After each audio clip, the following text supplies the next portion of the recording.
బాలీవుడ్ నటుడు సల్మాన్ ఖాన్ ఇంటిపై దుండగులు కాల్పులు జరిపారు. ముంబైలోని సల్మాన్ ఇంటిపై బైక్పై వచ్చి 3 రౌండ్ల కాల్పులు జరిపి పరారయ్యారు. దుండగుల కాల్పుల్లో ఎవరికీ ఎలాంటి గాయాలు కాకపోవడంతో అంతా ఊపిరి పీల్చుకున్నారు. మరోవైపు నిందితులను పట్టుకోవడానికి పోలీసులు ముమ్మరంగా గాలింపు చర్యలు చేపట్టారు. బాలీవుడ్ నటుడు సల్మాన్ ఖాన్ ఇంటి దగ్గర గుర్తు తెలియని వ్యక్తులు కాల్పులకు తెగబడ్డారు. ఇద్దరు దుండగులు 4 రౌండ్ల పాటు కాల్పులు జరిపారు. ముంబైలో బాంద్రాలో ఉన్న గెలాక్సీ అపార్ట్మెంట్స్ ముందు ఫైరింగ్ జరిగింది. ఆదివారం తెల్లవారుజామున 5 గంటల ప్రాంతంలో కాల్పులు జరిగినట్లు పోలీసులు తెలిపారు.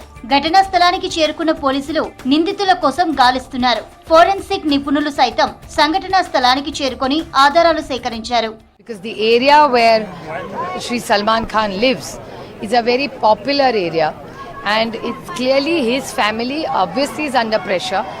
Clearly it's a complete failure of the Home Ministry and in such a place also crime has gone up and I'm not making allegations.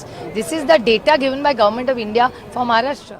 గతేడాది మార్చిలో సల్మాన్ ఖాన్ ను బెదిరిస్తూ దుండగులు ఈమెయిల్స్ పంపించారు. దీనిపై విచారణ జరిపిన ముంబై పోలీసులు గ్యాంగ్స్టర్లు లారెన్స్ బిష్నోయ్, గోల్డీ బ్రార్ పై ఎఫ్ఐఆర్ నమోదు చేశారు. ఈ గ్యాంగ్స్టర్ల జాబితాలో సల్మాన్ పేరున్నట్లు ఎన్ఐఏ సైతం తెలిపింది. 2023 ఏప్రిల్లోనూ మరోసారి బెదిరింపులు రావడంతో మహారాష్ట్ర సర్కార్ సల్మాన్ ఖాన్ కు ఎక్స్ గ్రేడ్ భద్రతను Y+ గా మార్చింది.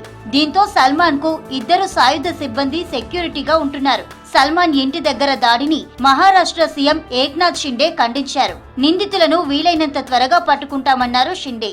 ये दुर्भाग्यपूर्ण घटना है। पुलिस उसकी जांच कर रहे हैं, उसको तुरंत पकड़ा जाएगा, उसके ऊपर कड़ी कार्रवाई होगी। ये कानून व्यवस्था हाथ में लेने वालों को कभी बख्शा नहीं जाएगा। और सलमान में पुलिस को कमिश्नर जी को सूचना दी हुई है कि सलमान खान की और उनके परिवार की पूरी तरह सुरक्षा जो है उसकी जायजा लिया जाए और सुरक्षा बढ़ाई जाए। గతంలో గ్యాంగ్స్టర్ లారెన్స్ బిష్నోయ్ నుంచి సల్మాన్ కు బెదిరింపు కాల్స్ వచ్చాయి.